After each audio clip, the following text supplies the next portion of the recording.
wala pa silang balita kay Lucas. At habang hindi pa rin nila siya nahahanap, lagi lang tayo mag-aalala para kay Des. So, naisip ko, mas makakabuti pa siguro kung lumayo muna. May pinsan akong nasa Bohol. May-ari siya ng isang resort. At tamang-tama, naghahanap sila ng mga magmamanage dito. Kukunin mo si Des? Teka muna, Agnes. Akala ko ba okay na tayo?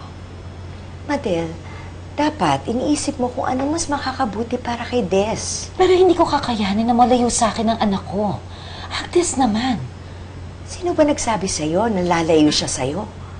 Di ba ikaw ang nagsabi na pupunta kayo ng Bohol? Kung okay lang sana sa inyo, gusto ko sana sumama kayo.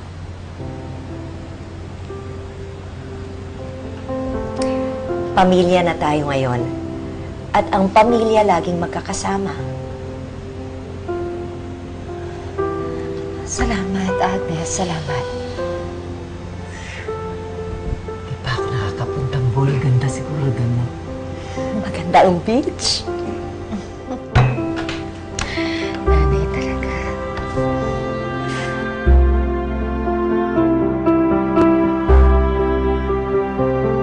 Sarap siguro tumira sa resort, ano? Madel, bakit hindi tayo manghingi ng pan-shopping kay Ma'am Agnes? Kasi puro luma na yung damit natin. Ilang naman puro luma dalhin natin sa Bohol. Nay naman, huwag nating abusuhin si Agnes. Pamilya naman tayo. Di, pag pamilya, pinansa-shopping. Eh, kung makakalusot lang naman. Gusto ko lang naman, Madel, maayos yung itsura natin dun pagdating sa resort. Nag-aeroplano ba daw?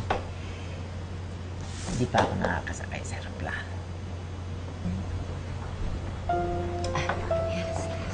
Nay, sino pupuntang Bohol? Anak, ikaw. Naisip kasi ni Agnes na habang hindi pa nahuhuli si Lucas, doon na muna tayo sa Bohol. Kasi meron siyang pinsan na magtatayo ng bagong resort doon.